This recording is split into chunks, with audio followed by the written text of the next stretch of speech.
السلام علیکم، Yasmin audio novels میں ہم آپ کو خوش آمدید کہتے ہیں۔ روز کی طرح آج بھی ہم اپنے ایک نئے ناول کے ساتھ آئے ہیں جس کا نام ہے برکت، جو منشا محسن علی کا لکھا ہوا ہے۔ ویڈیو کو لائک کرنا، شیئر کرنا اور چینل کو سبسکرائب کرنا مت بھولیے گا۔ تو چلتے ہیں اپنے ناول کی جانب۔ برکت۔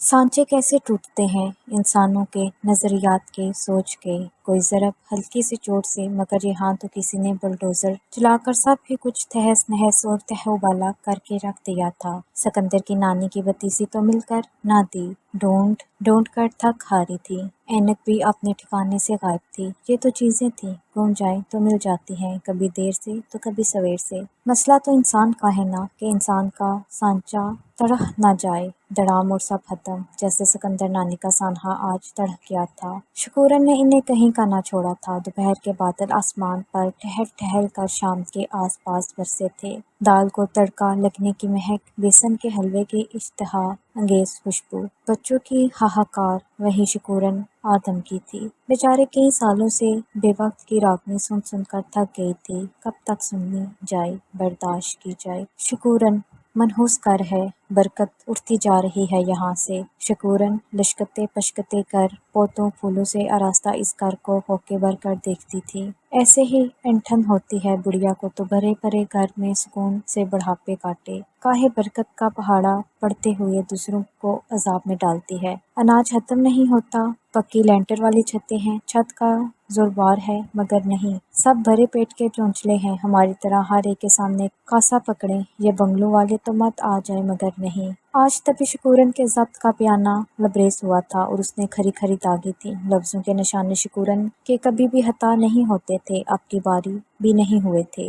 میں نے سکندر نانی کے چہرے کے رنگوں کو دنگ کے ساتھ رنگوں سے باری باری گزرتے دیکھا تھا۔ آخری رنگ سیاہ تھا۔ پرانی رام گلی میں یہ میرے ننیال والوں کا گھر ہے جہاں میں پچھلے 4 سال سے قیام پذیر ہوں۔ امی کے وفات کے بعد نانی مجھے خوشی خوشی اور باقی ننیال والے ناخوشی سے ادھر لے آئے تھے۔ ابا بھی اللہ میاں کو پیارے ہو چکے تھے، امی بھی چل بسی تو مجھے اپنا بوریا بسترا سمیٹنا پڑ ہی گیا تھا۔ دادا دادی بھی حیات نہ تھی۔ چچا لوگوں کی فیملیاں تھیں مگر وہاں میری جگہ کسی طور پر نہ بن سکی تھی۔ وہ سکندر نانی مجھے ادھر لے آئی تھی۔ پرانی رام گلی میں یہ پرانی قدیم طرز کی حویلی تھی جس کے دروازوں کی چٹھنیاں کبھی بھی سلامت نہیں رہی تھیں۔ یہ آزمائی ہوئی بات ہے۔ سخت آندھی اور بادبارہ کے دوران بھی اس حویلی کے پٹ منہ پھاڑے کھلے ہی رہتے ہیں۔ 3 ماموں تھے جو اپنے بچے بیویوں کے ساتھ خوش رہتے تھے۔ بچوں کی فوج کافی زیادہ ہے تو تعارف کراتے کراتے ٹرین پلیٹ فارم چھوڑ دے گی۔ جن کا ذکر ضروری ہوگا وہ آپ ہی جان لیں گے۔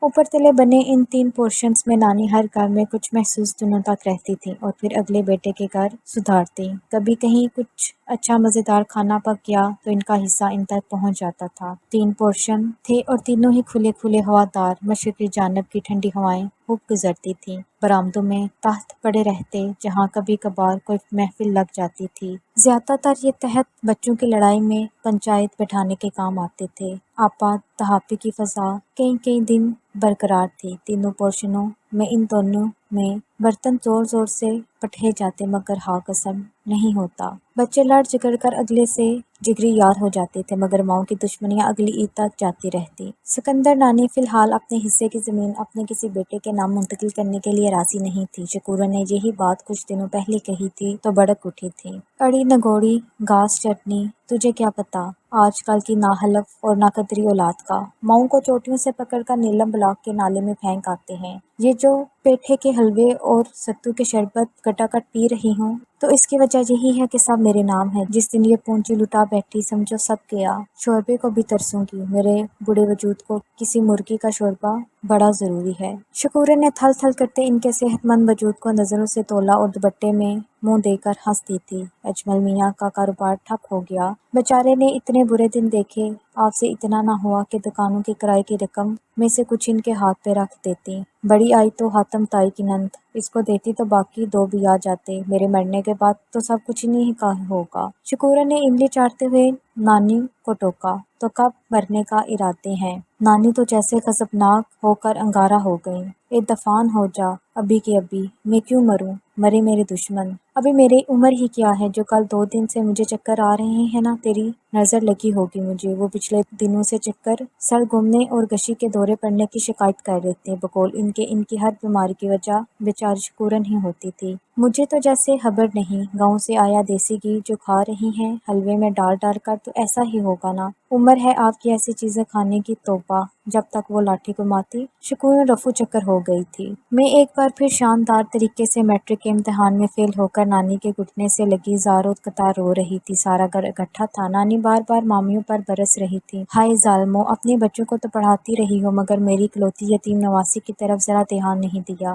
اللہ کا خوف بھی نہیں آیا تمہیں؟ میری کلثوم کی نشانی، ہائے میں اگلے جہاں اب اس نمانی کو کیا منہ دکھاؤں گی۔ نانی زاروں قطار روتے ہوئے مجھے سینے سے لگائے ہوب وویلا کر رہی تھی۔ میں ان سے چپک کر بیٹھی سسکیاں لے رہی تھی۔ امتحان کے دنوں میں نے بھی تو کھیل کود میں خوب موجیں کی تھیں، گلی ڈنڈا، شٹاپو، گڑیا کی شادی، کوئی بھی کھیل میں نے نہیں چھوڑا تھا۔ آج وہ سب رہ رہ کر یاد آ رہا تھا۔ اجمل ماموں کا چھوٹا انیس مجھے چڑھا رہا تھا، دادی یہ خود نگمی ہے، پڑھتی وڑھتی کچھ نہیں، سارا دن اسکول میں لڑکیوں کے ساتھ شٹاپو کھیلتی رہتی ہے۔ ایک بار تو میں نے اسے اسکول کے احاطے میں لگے درخت سے کیریاں چوری کرتے ہوئے بھی پکڑا تھا۔ وہ پھینٹی پڑی تھی میڈم ربیہ سے، نمرا باجی بھی تو ہیں، انہوں نے پوزیشن لی ہے، وہ تو ایسی حرکتیں نہیں کرتی تھی اور سارا دھیان پڑھنے میں تھا، مگر نوشی باجی تو ہے ہی نکمی اور نالائق۔ میرا دل چاہا اس کا گلا دبا دوں جو میرے کرتوت سب کو بتا رہا تھا۔ مینڈک کہیں کا، اے 2.5 فٹ کے لونڈے ادھر آ، کس کی زبان بول رہا ہے تو؟ یہ باتیں کہاں سے کرنی آ گئیں تجھے؟ آج کرتی ہوں میں تیرے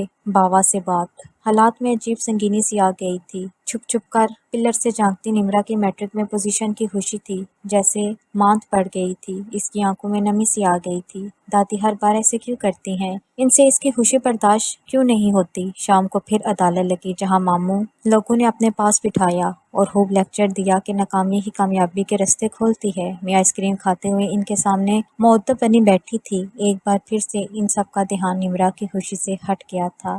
ارے ہماری نوشی بچہ تو بہت ذہین ہے، بس کبھی کبھار ہو جاتا ہے، مگر آگے جا کر ہمیں پورا یقین ہے کہ تم ہمارا نام روشن کرو گی۔ آج سے تمہارا جیب خرچ بھی بڑھا دیا ہے، اب خوب دلی سے پڑھائی کرنا تم۔ سکندر نانی مسکراتے ہوئے تسبیح کے دانے پھیرتی رہیں، رضیہ مامی چپ چاپ کھانے کے برتن اٹھا رہی تھی، نمرا کھانے کی میز پر نہیں آئی تھی۔ سارے میں عجیب بوجھل پن آ کر بیٹھ گیا تھا، پلروں سے جیسے وحشت ٹیک لگائے کھڑی تھی۔ آنگن میں لگے نیم کے پتے تک اپنی جگہ ساکھ تھے۔ ارے میری نوشی تو بہت مبارک قدموں والی ہے، اپنی اماں کلثوم کی طرح اجمل اکمل میں تو 1000 بار کہوں گی کہ اسی کی وجہ سے تمہارے کاروبار کو باغ لگے ہوئے ہیں، ورنہ تو اس گھر میں ہمیشہ بے برکتی ہی رہی ہے، برکت ہی اٹھ گئی ہے۔ جی اماں، آپ بجا فرما رہی ہیں، میں آپ سے مکمل متفق ہوں۔ اجمل میں ماں کی ہاں میں ہاں ملائی تھی، ہر بار یہی ہوتا تھا۔ سکندر نانی جتنی اہم تھی اتنی ہی اہمیت مجھے بھی اس گھر میں ملا کرتی تھی، جیسے میں اعزاز سمجھ کر وصول کیا کرتی تھی۔ کبھی بھی مجھے اس پر کوئی شرمندگی یا احساس ندامت نہیں ہوا تھا۔ ارے آج تو نمرا کا بھی نتیجہ تھا نا؟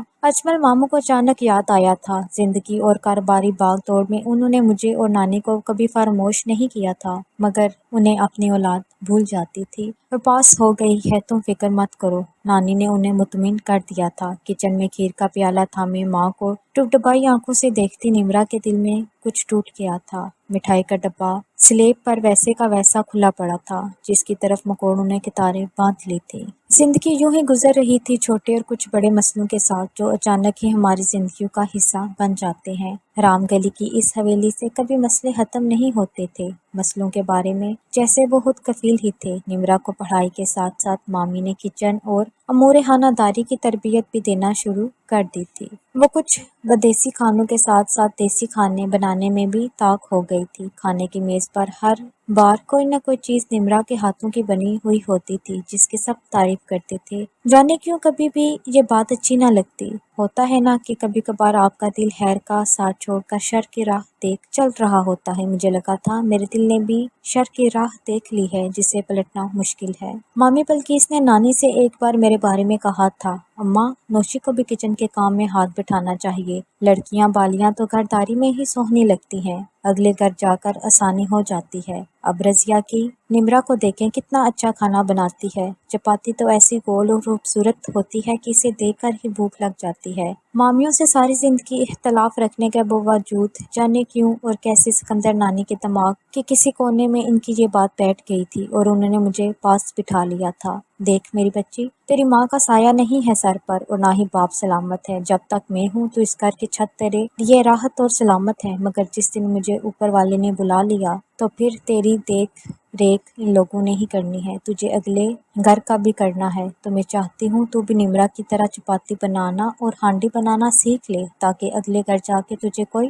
ملامت نہ ملے۔ میں نانی کی ہر بات پر بس سر ہی ہلا سکتی تھی۔ میرے اندر دل میں جیسے کوئی سوچ راسخ ہو رہی تھی کہ نمرا نے آہستہ آہستہ اپنی نرم مزاجی اور مہربان فطرت سے سب ہی کے دل میں جگہ بنانا شروع کر دی تھی اور میں کہیں بہت پیچھے رہ گئی تھی۔ جب مخالف کی دوڑ اور حوصلہ واضح نظر آ رہا ہو تو انسان کو اپنے ہتھیاروں کی فکر لازمی ہوتی ہے، جو کہ مجھے بھی ہو گئی تھی۔ وہ سخت گرمیوں والے ہاڑے کے دن تھے جب سر کی چوٹی سے لے کر پیر کے انگوٹھے تک بندہ پسینے سے شرابور ہو کر رہ جاتا ہے۔ ایسے میں کچن کے گرم ماحول میں کھانا بنانا ایک اذیت سے بڑھ کر کچھ نہیں تھا۔ دوپٹے کی یہ پلو سے پسینہ بار بار پہنچتی نمرا مجھے بہت پرسکون لگی تھی، جیسے اسے گرمی حبس پسینے کسی بھی چیز سے فرق نہ پڑتا ہو۔ لہسن ادرک کوٹتی، کیبنٹ بار بار کھولتی بند کرتی، مسالے والے ڈبوں کو استعمال کے بعد ترتیب درست کرتی، مجھے ناقابل برداشت لگی تھی۔ جبکہ میں چائے کے کھولتے ہوئے پانی میں پتی ڈالتی پسینے میں نہا چکی تھی۔ نمرا نے میرا یہ حال دیکھا تو اس سے رہا نہیں گیا۔ نوشین، میں چائے بنا دیتی ہوں، تمہیں گرمی لگ رہی ہے، تم باہر چلی جاؤ۔ میں نے ضد میں آ کر ڈٹے رہنا ہی مناسب سمجھا تھا۔ تمہارا کیا خیال ہے کہ مجھے چائے بنانا نہیں آتی؟ صرف تم ہی ہو جسے سب کچھ بنانا آتا ہے؟ کڑاہی میں چمچ چلاتے ہوئے وہ سخت حیران ہوئی تھی۔ ارے نہیں، میں نے اس لیے تو نہیں کہا، میں تو تمہاری آسانی کے لیے ہی کہہ رہی تھی کہ تمہیں گرمی محسوس نہ ہو۔ میں معذرت کرتی ہوں اگر تمہیں برا لگا ہو۔ میں چائے کپ میں انڈیلتی باہر آ گئی تھی اور برآمدے کے پلے کے ساتھ کھڑی ہو گئی تھی۔ صحن میں رکھی چارپائی پر سرخ مرچیں سوکھ رہی تھیں، اچار کے کچھ مرتبان پڑے تھے، آم اور سیب کے مربے کے جار بھی پڑے تھے، اور یہ سب کچھ نمرا نے تیار کیا تھا۔ گورنمنٹ کالج سے انٹر کے ساتھ ساتھ وہ ان چیزوں پر بھی مکمل توجہ دے رہی تھی۔ میرے دل میں کہیں اندھیرے چھا رہے تھے، ہر کوئی آگے نکل رہا ہے، میرا کیا ہوگا؟ کیا میں یہیں کی یہیں رہ جاؤں گی، نامراد، خالی ہاتھ اور بے بس؟ انسان کی سوچ بڑی چیز ہوتی ہے، پتھر سونا کر دیتی ہے اور سونے کو پتھر میں بدل دیتی ہے۔ مجھے لگا تھا مجھ میں بس ایک ہی وصف ہے، سونے کو پتھر کرنا، اور میں اس چیز کو بدل نہیں سکتی۔ کون اچھا نہیں بننا چاہتا؟ کون مرکز نگاہ نہیں بننا چاہتا؟ ہر کوئی چاہتا ہے، میں بھی تو چاہتی ہوں۔ رمضان شروع ہوا تو نمرا نے سحری اور افطاری کی ذمہ داری لے لی۔ اس بار تو میں بھی حیران رہ گئی۔ بلدار پراٹھے، چاٹی کی لسی، ذائقہ دار کڑک چائے، افطاری میں پکوڑے، کچوریاں، دہی بڑے، مختلف قسم کے مشروب۔ ماموں لوگوں کے دوستوں کی افطاریاں نمرا نے بہت سلیقے سے بنائیں۔ محلے کے گھروں میں بھی افطاری کا سامان بیچا جاتا رہا۔ غیر محسوس طریقے سے نمرا ہر منظر نامے پر چھا گئی تھی۔ میں کبھی سمجھ ہی نہیں پائی تھی کہ کچھ لوگوں کے شوق بھی بہت دیالو اور زرخیز ہوتے ہیں، جو پورے ہوتے ہوئے ان کے حصے میں عزت اور نیک نامی ڈالتے رہتے ہیں۔ یہی چیز نمرا کے شوق میں تھی۔ رزق ہنسی خوشی پکانا اور کھلانا یہ عام بات نہیں ہے، مگر مجھے پہلے پہل عام سی لگی تھی۔ میں نے آملیٹ بنانے کی کوشش کی تھی اور میرے بازو پر تیل کے چھٹے پڑ گئے تھے۔ تب میری سمجھ میں آیا تھا لڑکیوں کی زندگی کیوں کٹھن ہوتی ہے۔ بازو ہلکا سا جھلسا تھا مگر درد بہت زیادہ تھا، روح کو چھو گیا تھا۔ نانی نے برآمدے کے تحت پوچھ پر ہمیشہ کی طرح عدالت لگا لی تھی۔ ارے دیکھتی نہیں ہو، بچی جھلس گئی ہے، کسی کو خیال ہی نہیں۔ جب پتا ہے وہ کھانا پکانا نہیں جانتی تو اسے باورچی خانے میں بھیجا ہی کیوں؟